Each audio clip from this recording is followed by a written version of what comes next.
Hi, Internet.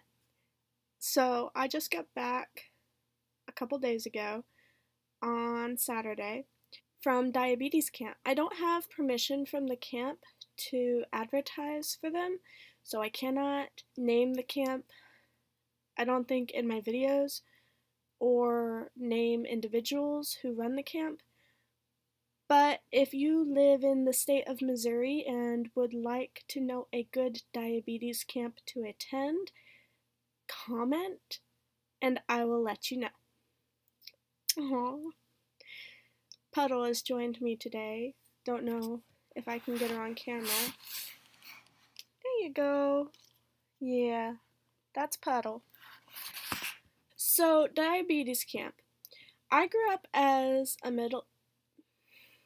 military brat, so we moved around a lot and we never happened to live near a place with a support group or a play group or a diabetes camp. So before last week, I had only ever met face to face a handful, maybe not even more than 3 type 1 diabetic individuals in my life. I know I had a friend at church in first grade with diabetes. I've run into a couple people here and there. Um, I know my older brother went to school when he was in high school. He had a classmate who was type 1 diabetic, and I met him. But other than that, I've never been in a group of people with type 1 diabetes before.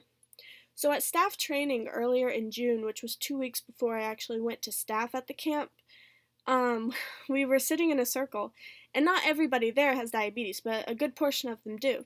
You have to have diabetes to be a camper, unless you're like the kid of a staff member. Um, to be a staff member, you have to have type 1 diabetes or you have to have a connection, so a friend or family member with type 1 diabetes.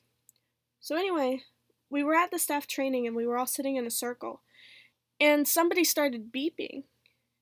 And I realized it wasn't me, and I just had this realization, oh my gracious, some cyborg somewhere is beeping while somebody's talking, and it's not me, okay?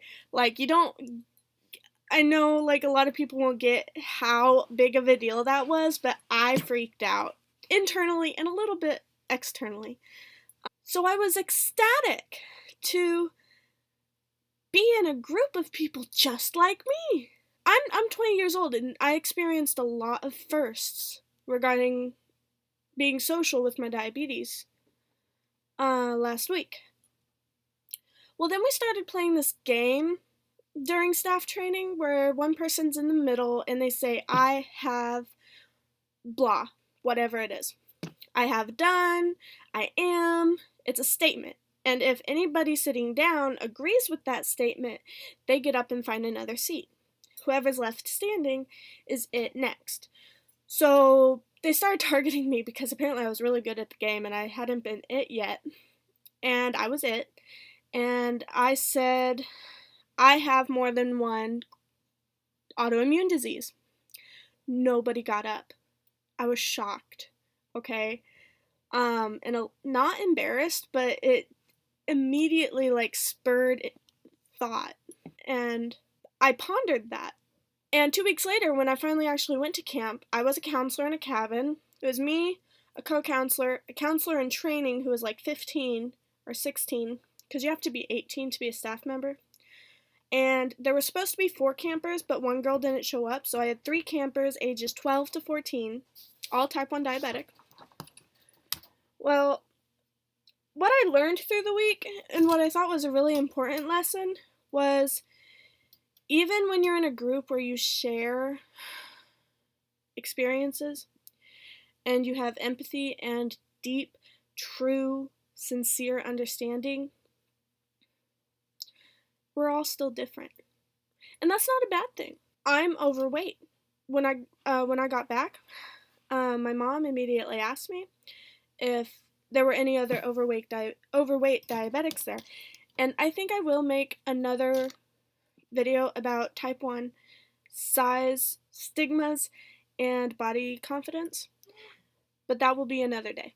Anyway, there were other overweight people there, but I am not an active person. I'm a student. I sit in the AC. I am an office worker. I sit in the AC. I draw and watch videos and make videos at home. I sit in the air conditioning. So I actually had a little bit of a hard time keeping up with people, but by like the 4th day, I wasn't huffing and puffing on the way up the gravel hill anymore, so I'm kind of proud of myself. Hey Puds.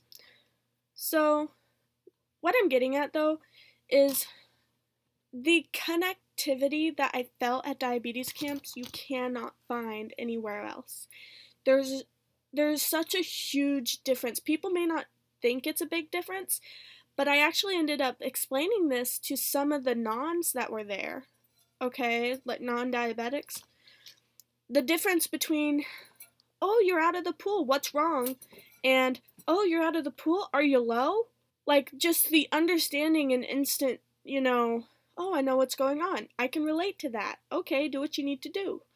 Or, yeah, I know, it sucks. I've gone through it too. Like staying up till 11 p.m. because you're nauseous, feel like you're gonna puke, have high blood sugar, and have to check for ketones. Oh, but wait, you don't have to pee, so you have to sip this Gatorade for the next 30 minutes. Try not to puke. Let's check your ketones and rule out DKA. Then we can go to bed. One of my campers did that, okay? Like, yeah, I know it sucks, but we have to do it. We have to take care of it. Been there, done that, will do it again. Not voluntarily. Just happens. Other things I learned at diabetes camp. If you have type 1 diabetes and you had a parent take care of you most of your life, turn to them right now and thank them profusely, because I had the utmost pleasure to spend a week taking care of not 1, not 2, but I pretty much took care of 6 diabetics for the week. Myself, my 3 campers, my co-counselor, who I ended up having to check on because she had a tendency to drop low, and my counselor in training because she was still technically a camper and I had to log all her blood sugars. I'm exhausted. I have a lot of lost sleep. I want to say I got 3 or maybe 4 good hours of sleep during camp, between lights out at 10, nighttime blood checks, if they're low or high, take care of it, making sure my counselor in training and my co-counselor are good because they have to go to meetings and have other responsibilities, taking care of myself. Oh, then we have 2 a.m. night checks when those med staff come in and check everybody's blood and wake me up so I can check my own because I'm an adult. And then we get up at 7:30 at camp. But that doesn't include bathroom breaks in the middle of the night. First night, 5 a.m. Esther, I have to go to the bathroom. And you have to stay with the campers, so I had to go with her. It was a pleasure. It was a blast. I had a lot of fun. I strongly encourage everyone to take an opportunity to go to diabetes camp, whether as a staff member or a camper. I strongly suggest not just a social diabetes camp, but a diabetes camp specifically for diabetes education, because that way the kids get lessons and they get to hear from specialists and representatives, and they get to try different things out. Like, we had people trying pump sites, people with diabetes, people without diabetes. They were trying pump sites just for the heck of it to see what it was like. Poor guy without diabetes had to be, was stabbed 3 times because the site wasn't sticking to his arm, but he was all up. He was a trooper. He was all up for it. So if you have an opportunity to go to diabetes camp, I strongly advise you to take it. Although, I will say, because a lot of camps partner with companies to provide the supplies, like meters, test strips, alcohol swabs, ketone strips, where was I? Glucose tablets, and insulin. Some camps, like the camp I attended, will provide the insulin. There will be a hefty camper fee. If you cannot afford the camper fee, I strongly advise you to email or contact the camp director.